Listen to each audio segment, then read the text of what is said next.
Movie inaanza zikiwa tunaonyesha mwanaume akiwa anafanya kazi za wanaume. Alikuwa anapambana na moja kati ya kiumbe ambacho si cha kawaida. Basi tuendelee pale pale tulipokuwa tumeweza kuishia. Basi tunaonyeshwa kwamba Ongong kumbe bana, baada ya kuweza kupurukushani pamoja na binti katika lile eneo, maskini ya Mungu kumbe bana aliweza kufanikiwa kuweza kuichapa. Na hapa tunaonyeshwa kwamba kulikuwa na nguo chache, lakini pia sauti ya binti ilikuwa ikizidi kusikika akiwa anasema kwamba nakupenda sana bwana mkubwa Ongong. Na hapo tunaonyeshwa kwamba Ongong pamoja na binti walikuwa wakitazama eneo la jengo la nje. Na hapa basi walikuwa wamesimama katika eneo basi la kioo. Binti alikuwa anaongea katika hali ambayo ni ya upendo sana. Usiku ulikuwa ni usiku ambao ni kipekee.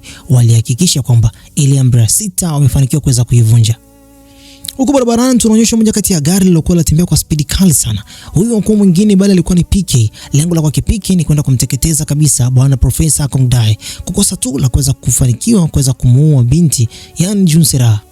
Huko basi bwana mkubwa yani ya Jusi anapewa basi taarifa hapa na Alice. Anamwambia kwamba Piki amemfuata kule hivi Profesa Kong Dae. Na sijui kwa nini ameenda kumfuata kule, lakini kumbe sisi tunajua kwamba huyu binti ndiye alikuwa ameweza kumwambia kuhusiana na lile swala zima la Junsera kuweza kugongwa na huyo Profesa Kong Dae. Sasa pale ndipo basi Ajusi anasema kwamba kitu ambacho kijui ni kwamba Piki kwa hivi sasa hana nguvu zake tena. Nguvu zake ni mimi hapa ndio nazo. Kwa hiyo Piki alipokuwa ameweza kufika huko hivi, alifika akiwa na hasira sana. Na pale akamuuliza bwana mkubwa Profesa Kong Dae, unamjua Junsera? Profesa Kong Dae kabla hajaweza kujibu vizuri kabisa, ila Piki hasira zake zilikuwa juu sana. Ajusi akaweza kufika katika lile eneo pale chap, kwa nguvu zake alizokuwa nazo akaweza kumtuliza Piki, na kisha akamwambia Profesa Kong Dae kwamba samahani sana kwa usumbufu, kijana wangu, naomba tuweze kukuacha ukiwa na amani. Basi wangatoka mpaka katika eneo la nje, lakini Profesa Kong Dae huko ndani aliachwa katika hali ambayo si ya kawaida. Pale nje sasa akamwambia kwamba nini ambacho nataka kukifanya. Piki analalamika na kusema kwamba huyu mtu ameweza kumuua mtu ambaye alikuwa anampenda sana, lakini ukweli wa mambo ni kwamba pale aliweza kufika huyu Asenyo ambaye yupo katika mwili wa kwake Junsera. Kitu ambacho kinamuumiza Piki ni kwamba mwili wa kwake Junsera unatumika kwa mtu ambaye alikuwa ameweza kumfanyia mambo mabaya. Basi wakaamua kuweza kusepa, lakini huku Piki alikuwa na maumivu makali sana. Alifikishwa mpaka katika ofisi ya kwake Ajusi. Ajusi alilalamika sana, lakini pale Alice alikuwa ni mmoja kati ya mtu ambaye alikuwa ameweza kusababisha mambo yote yale. Piki anasema kwamba nirudishie nguvu zangu. Ajusi anasema kwamba nikikurudishia nguvu zako utafanya mambo ambayo ya kijinga. Alice akafanikiwa kuweza kumtetea, na kisha baada ya pale tunaonyeshwa kwamba huyu bwana mkubwa Ongong ndo alikuwa ameweza kuamka kwa hivi sasa. Anajaribu kuweza kujiweka huku na kule. Maskini ya Mungu binti alikuwa anamtazama kwa macho ambayo ni ya upendo sana. Hii inamaanisha kwamba binti amevutiwa sana na show ya bwana mkubwa ya usiku uliokuwa umeweza kupita. Akamwambia kwamba bana, mimi nimeweza kuamka mapema na nikaona kutazama wewe namna ambavyo ulivyokuwa umeweza kuombwa mpaka basi ulipoweza basi kuamka. Ongong alikuwa na furaha sana. Kwanza kabisa ni mara yake ya kwanza kuweza kulala na binti huyu. Na binti huyu na yeye pia alikuwa na furaha sana, tayari kwa ameshaanza kujiandaa kwa ajili ya mishemishe zake. Ongong anasema kwamba kwanza nikikuangalia namna ambavyo umeweza kuamka asubuhi ya leo na kuona kama vile ice cream na kuona kama vile candy, akaanza kumsifia mtoto wa kike. Basi furaha ikazidi kuongezeka pale ndani ya chumba. Mwanamke huyu alikuwa ameweza kupoteza muda mwingi sana katika siku ya leo. Waliandaa chai, lakini alikuwa haishi kuweza kumwangalia bwana mkubwa Ongong. Alikuwa akimsifu na kila mara alikuwa anamwambia lile neno ambalo ni la upendo kwamba nakupenda na nitazidi kupenda siku zote za maisha yangu. Ongong katika siku ile alikuwa haizi kuamini nini ambacho kimeweza kutokea. Kibaya zaidi ni kwamba binti alikuwa anaanza kuongelea masuala kuhusiana na mission yake ya kuweza kuiokoa ulimwengu. Ongong iliweza kumkata mudi pale na kisha akajifanya kama vile amsikii binti. Akajitahidi kuweza kuhakikisha kwamba mwanamke huyu basi atarudi katika mood, lakini ukweli ni kwamba mwanamke huyu alikuwa pia anatamani kwenda kumuona yule mlinzi wa Samjang ambaye kule katika eneo la hospitali alipokuwepo basi anaishi. Kwa hiyo binti alikuwa anatamani sana aende kukutana naye. Ongong akamwambia kwamba nitamwagiza Winter General uweze kwenda naye katika hilo eneo kwa sababu mimi hapa kwa hivi sasa niko busy sana. Basi binti anaweza kukubali, na mwisho wa siku aliweza kujiandaa na kuondoka kuelekea kazini kwake. Huko tunaonyeshwa kwamba bwana mkubwa yani Profesa Kong Dae alikuwa anamuuliza pale Junsera, je, hawa watu waliokuja hapa katika siku ile ni watu namna gani? Mbona kama wanakuulizia? Mwanamke huyo anasema kwamba hawa watu ni watu ambao nilikuwa nimeweza kuishi nao katika kipindi cha nyuma. Waliishi na mwili huu lakini sio mimi, yani Asenyo. Mwanamke huyu akamwambia pale Profesa Kong Dae kwamba tunapaswa tuweze kufanya maandalizi yani kwa ajili ya kwenda kumfufua huyu dragon. Na Profesa Kong Dae naye pia akasema kwamba napaswa niweze kutafutia chumba kingine kwa sababu kwa hivi sasa hawa watu wanaonekana kwamba wako serious sana. Sasa huko kwake Ajusi bado alikuwa na mashaka kuhusu Ongong kwenda katika mission ambayo wanaamini kwamba Samjang anaweza kwenda kuitekeleza vyema. Alikuwa anajaribu kuweza kumshauri na kumwambia kwamba Ongong, ile hili jambo ambalo unatamani kwenda kulifanya sio jambo ambalo la kipekee sana. Kwa hiyo ningependeza zaidi uweze kuachana na hii mission na uweze kumwachia Samjang. Ongong bado alikuwa anazidi kungangania huu mchakato, na bado bwana mkubwa wa Juice anasema kwamba kwanza kabisa mimi hapa na mtoto, wewe hata una mtoto, jitahidi uweze hata angalau basi uweze kupata mtoto. Ongong bado alikuwa ameweza kusimamia msimamo wake ni ule ule. Bas, anasema kwamba nitakisha kwamba kuna mambo matatu ambayo nimesha kuweza kumwandaa bwana mkubwa wa Winsanyero aweze kuniandalia: kengele, jiwe pamoja na upanga. Basi huko ndo tunaonyeshwa kwamba hata naye Junsera Asenyo ameweza kufika katika ile eneo. Anatamani naye pia mwenyewe binafsi aweze kuvitumia. Hivi vitu ni vitu ambavyo ni vya muhimu sana. Sasa huku basi katika jumba la ofisi ya kwa kibinti Samjang, katika siku ya leo tena kwa mara nyingine akafika pale huyu mwamba Profesa Kung Dae. Anatamani kuweza kugundua kwamba mwanamke huyu ana nini mpaka anaweza basi kuona future yake. Basi binti akawa ameweza kugundua kwamba yeye alikuwa ameweza kufika hapa kwa lengo tu la kutaka kuweza kuiona future yake. Akamwambia kwamba upo hapo kwa ajili ya biashara, upo hapo kwa ajili ya kuweza kunigundua mimi hapa ni mtu namna gani. Basi mwamba akamwambia kwamba naomba nikushike mkono wako niweze kukuaga. Binti akamwambia kwamba sihitaji hata mkono wako. Basi mchizi huyu akajaribu kuweza kumnganganiza binti. Alipokuwa basi anajaribu kuweza kumnganganiza na kuweza kumtishia, hapo hapo waliweza basi kushuhudia kitendo cha ajabu sana. Mwamba huyu aliweza kushtuka na binti pia aliweza kushtuka pale pale. Hii inamaanisha kwamba sasa hivi alikuwa ameshaweza kumuona Dragon, na Dragon huyu sio kiumbe wa kawaida. Huku naye Ongong anajaribu kuweza kumpanga huyu mwamba Winter General pamoja na bosi wake ambaye anamwamini sana, yani Yung Dae. Yung Dae ni mmoja kati ya mtu ambaye anaweza kushirikiana naye vyema. Pia Winter General akapewa kazi ya kwenda kushirikiana na binti mpaka ampeleke katika ile hospitali. Huku mwanamama yani Asenyo anampa amri huyu Profesa Kung Dae kwamba kwa hivi sasa unapaswa uweze kufanya maandalizi. Katika siku ya kesho tunaenda basi kwenda kumfufua huyu Dragon. Alikuwa na wengi sana, alitamani kabisa katika siku hiyo hiyo jambo liweze kufanyika, lakini akamwambia kwamba kwa siku ya kesho ndio siku sahihi. Na Samjang akazidi kupata mawazo kuhusiana na hili jambo. Akaamini kwamba anahitaji kuweza kupata msaada mwingine. Pale pale katika ofisi yake aliweza kufika pale Winter General, na Winter General huyu aliweza kumwambia kwamba niko tayari tuelekee katika hiyo ofisi ya yule dokta. Anamaanisha kwamba aweze kufika katika ile ofisi ya yule mwanamke ambaye alikuwa mlinzi wa Samjang. Kipindi ambacho anatoka nje alikutana pale hivi na bwana mkubwa, yani inamaanisha kwamba mshikaji wake, mfanyakazi mwenzake. Na pale pale alipokuwa basi anajaribu kuweza kumshika, aliweza kuona future yake. Hongju alikuwa basi anaweza kulia kinoma noma baada ya mtoto wake kuweza kuolewa. Mtoto huyu alikuwa wa kike na alikuwa anaamini kwamba ni wakati sahihi yeye kuweza kuolewa. Lakini Hongju alikuwa anamuonea huruma sana mtoto wake. Anaamini kwamba huko atakapokuwa ameweza kwenda basi ataenda kuteseka kinoma noma. Basi hata nyakati za picha alikuwa analia. Basi mwanamke huyu pamoja na kwamba ameshaanza kuiona ile future, akamwambia pale pale Hongju, kipindi ambacho mtoto wako atakapokuwa basi ameweza kuolewa, usiweze kulia hata siku moja. Tabasamu. Basi akamwacha pale ndani. Alipokuwa anatoka nje hivi kwenda kupanda ile gari, basi pale pale tunaonyeshwa kwamba Winter alipewa kazi na Ongong akamwambia kwamba make sure kwamba mwanamke huyu ajui mahali ambako nipo na uhakikishe kwamba unamfikisha mpaka katika hiyo hospitali. Basi walipanda gari, lakini Ongong alikuwa pia katika lile eneo akiwa anajaribu kuweza kuwasindikiza. Huku naye Ajusi anapewa kazi na huyu Mr. ICA kwamba afanye juu chini angalau basi aweze kupata ule upanga wa Ongong mahali ambako alipokuwa ameweza kuficha, na akifanikiwa kuweza kupata basi watazidi basi kumpandisha cheo. Basi pale pale Miss Ma akasema kwamba hatuhitaji hicho cheo. Basi naye Ajusi anasema kwamba wewe acha usiongee, lakini Miss Ma anamwambia pale pale wewe sepa, hatuhitaji hicho cheo, umekuwa ukimtumia sana kiongozi wangu. Ajusi akafika katika mjengo wa kwa Kirasko huko hivi. Katika vile vitu ambavyo ni vya ajabu, akahitaji angalau aweze kupata tracker ambayo anaweza kutafuta chuma. Basi akamwambia kwamba anahitaji uweze kunipa pesa. Pia pale pale Kirasko akasema kwamba kwa nini hicho kifaa mnakitafuta? Ameshaanza kupita hapa pia Mr. ICA. Lakini pia akamwambia kwamba pia leo ameweza kupita hapa Piki, na Piki ameweza kununua kiberiti hicho, anaamini kwamba ataenda kumchoma nacho Asenyo ambaye yupo katika mwili wa Junsera. Ajusi alishtuka sana. Huku tunaonyeshwa kwamba Piki alikuwa na kile kiberiti na mtu mmoja pale akajaribu kuweza kumuomba akiwa anatamani kwenda nacho kwa basi kuvuta sigara. Sasa huko Asenyo alikuwa ameweza kuona mmoja kati ya stylish alikuwa basi anampelekea Piki nguo zake. Akamtuma aweze kumwambia Piki aende katika chumba kingine. Piki akaenda kupelekea zile taarifa. Huku akakutana na Asenyo. Asenyo alipokuwa basi ameweza kumuona Piki, pale pale wakaanza kulumbana. Piki hataki kabisa kuweza kumuona. Katika nyakati hizo Asenyo, yani katika mwili wake Junsera, akaweza kumsukuma kwa bahati mbaya. Kipindi ambacho basi ameweza kumsukuma, hapo aliweza kuona kile kiberiti. Kiberiti hicho kwa kiberiti cha ajabu sana. Mwanamke huyu baada ya kuweza kugundua kwamba Piki alikuwa ameplan kwenda kumchoma, hapo naye pia akaweza kukiwasha kile kiberiti na Piki alianza kuungua kinoma noma. Sasa huku ndani kipindi ambacho Piki alipokuwa basi anazidi kuungua, Alice alikuwa basi naye pia anakuja huku ndani. Akakutana pale hivi na huyu Asenyo ambaye yupo katika mwili wa Kijunzira. Wakaanza kuchimbana biti. Huyu mwanamke anamwambia kwamba ukienda huko ndani, mtazame huyo boyfriend wako unayemtamani yupo katika hali mbaya. Alice alipigwa na butwaa na kisha akakimbilia ndani. Akamkuta Piki alikuwa anaungua kinoma noma. Akamwambia kwamba usinisogelee, naomba uweze kumuita yani Mwamba Ajusi aweze basi kuja kunisaidia hapa. Piki alikuwa anaamini kwamba hawezi kusaidiwa na mtu mwingine aina yoyote.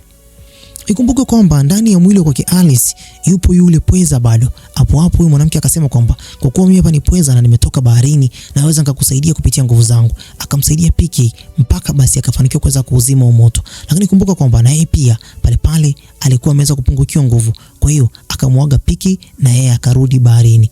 Piki alilia kinoma noma. Sisi tukazidi basi kuona tu bubbles ziko zinazidi kupanda juu. Piki alibaki pale akiwa na Alice na mwili wake ulikuwa tayari umeshaweza kuteketea. Basi tunaonyeshwa huku katika eneo basi ambalo kuna paswa ile dragon aje basi afufuliwe, na Ongong alikuwa ameshaweza kumwandaa master pale Yungdai ili basi aweze kuandaa vitu ambavyo vilikuwa vinaweza kuhitajika kama ule upanga, jiwe pamoja na kengele. Alikuwa basi ameshaweza kuviandaa na Ongong alikuwa anatamani sana ili jambo liweze kufanyika mapema ili basi mwanadada Samjang huko alipokuwa basi ameenda asiweze kugundua hili jambo. Basi huku Samjang alikuwa ameweza kufika katika ile hospitali. Basi daktari mmoja akawapa taarifa kwamba daktari ameshaweza kuondoka, daktari hayupo tena katika ile eneo na ameondoka mwenyewe. Akamuuliza kwamba unamjua ndugu yake yote? Akasema kwamba daktari huaga anaga ndugu. Kwa hiyo inaaminika kwamba huko alipoamua basi kwenda kutakuwa kuna kitu cha kipekee. Sasa huyu mwanamke yani maisha kwamba Samjang akasema kwamba daktari hawezi kuondoka hivi hivi. Lazima kuna kitu ambacho atakuwa ameweza kukiacha. Ngoja basi niweze kukitafuta. Mwanamke huyo alitafuta sana na kisha akaanza kupata kumbukumbu za kipindi cha nyuma. Namna ambavyo daktari alivyokuwa basi watazama kipindi ambacho alivyokuwa basi anaondoka, kipindi ambacho mkuja hapa na Ongong. Aliona kabisa sura yake ilikuwa na huzuni sana. Anasema kwamba inawezekana kwamba yule mwanamke alijua nini ambacho kinafuata. Huko katika mjengo ambako basi huyu mwanamke Asenyo alikuwa anaitamani sana kuweza kupata nguvu za ziada. Aliwakuta omba katika moja kati ya chemba. Huko basi akaamua katika siku ya leo awafanyie mambo ambayo si ya kawaida. Akaamua kuweza kuwaua wote na kisha akanywa damu zao. Lengo lake tu ni kuweza kupata nguvu kubwa ili basi aende basi kumfufua ile dragon. Na lengo la kwenda kumfufua ile dragon ni kwa sababu watu wengi sasa hivi basi wameanza kumuita yeye hapo evil spirit, yani ana roho ya kishetani. Basi huku na Samjang alizidi kufanya utafiti na kisha na kati hizo akaanza kupata maumivu ya kichwa. Akamuona yule daktari alipokuwa ndani ya kile chumba na maneno aliyokuwa ameweza kuyaongea, na pale roho yake ikaweza basi kumtuma kwamba yule daktari alikuwa na maumivu makali sana rohoni mwake. Na ni kweli yule daktari alikuwa na maumivu makali. Inawezekana kwamba huyu Samjang kwa hivi sasa anazidi kufika mbali. Sasa pale akaweza kumwambia huyu Winter kwamba naamini kwamba huyu daktari hakuwa mjinga kuweza kuondoka hapa. Kuna mambo ambayo basi alikuwa anazidi kumuumiza. Inawezekana kwamba Ongong anaijua hiyo siri. Na je, kwa nini hajaweza kuniambia hiyo siri? Labda Ongong ametamani mimi nije huku hivi ili yeye afanye mambo yake huko. Basi pale Winter akaanza basi kumzuia, akamwambia kwamba usiende huko ambako Ongong yupo. Tunapaswa kutafuta daktari hapa. Sasa ilikuwa tu ni kama vile danganya toto ili basi binti huyu asiweze kuuawa na yule dragon. Binti akazidi kungangania, mwisho wa siku Winter akashindwa basi kuweza kumzuia. Binti akafika mpaka kwa Master SA. Huku basi Master SA akapewa kazi na huyu binti. Katika siku ya leo akaamua kwamba yeye yupo radhi aende kupambana na huyo dragon. Asa naye Ajusi akaja kupewa zile taarifa kwamba Samjang ameamua kuweza kujitoa mwanga kwenda kupambana na huyo dragon, na kwa hivi sasa anaamini kwamba atakwenda kutekeleza kile ambacho anaamini kwamba huyo mwanamke yupo sahihi na ndio mwanadamu aliyekuwa ameweza kuumbwa kwa ajili ya dunia hii. Asaka wakati sehemu nyingine huko hivi tunaonyeshwa kwamba Profesa Kongdai alikuwa basi amepokelewa pale na waandishi wa habari, watu mbalimbali walikuwa wanazidi kumsifia. Nyakati hizo kipindi ambacho anatembea pale, akakutana na mabango matatu. Bango la kwanza lilikuwa linauliza hivi, kwa nini umeweza kumuua yule mwandishi wa habari? Bango la pili tena lilikuwa linasema hivi, kwa nini umeweza kumuua mpinzani wako katika swala zima la kisiasa? Bango la tatu lilikuwa linasema kwamba kwa nini tena uliweza kumuua profesa mwenzako? Hapo alipokuwa basi ametembea kidogo akakutana pale na Asenyo. Asenyo akampa taarifa moja tu ya muhimu katika siku ya leo. Akamwambia kwamba kaa tayari, katika wakati huu tunapaswa na kumfufua huyu dragon. Basi wakaamua kuweza kufungamana pamoja kwenda kumfufua huyu dragon. Huku tunaonyeshwa kwamba kabla ya binti kuweza kuondoka pale, sasa hapo bwana mkubwa Mr. C pamoja na watu wake wanaweza kumtokea pale binti. Hatujui nini ambacho alikuwa ameweza kumwambia. Lakini tunaonyeshwa katika upande mwingine huko hivi Ongong alikuwa katika lile eneo anasubiria huyu dragon aje afufuliwe. Basi akamwagiza Master Hyundai aende basi nyumbani, kwa sababu ni mtu ambaye alikuwa anamwamini kwa hivi sasa. Yote yale ambayo ataenda kutokea, labda yeye katika kifo chake, basi anaamini kwamba yeye ndio mmoja kati ya mtu atakayeenda kutunza historia yake vizuri. Pia naye Ajusi alifika pale, wote kwa pamoja akaamua waweze kuwaaga. Hii inamaanisha kwamba hizi nyakati za mwisho, na hapa tumebakiza episodi moja tu.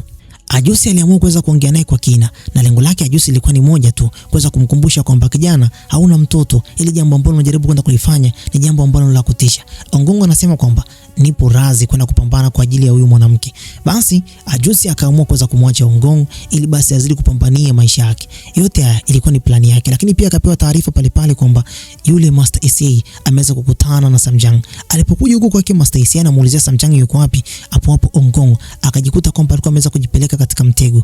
Lakini huku kwa upande mwingine tena tunaonyeshwa kwamba vile vifaa vyote vilikuwa basi vimeshaanza kuandaliwa, na hapo tunaonyeshwa kwamba Asenyo alikuwa basi ameshaanza basi kufanya kazi yake, anaanza kumfufua huyu dragon.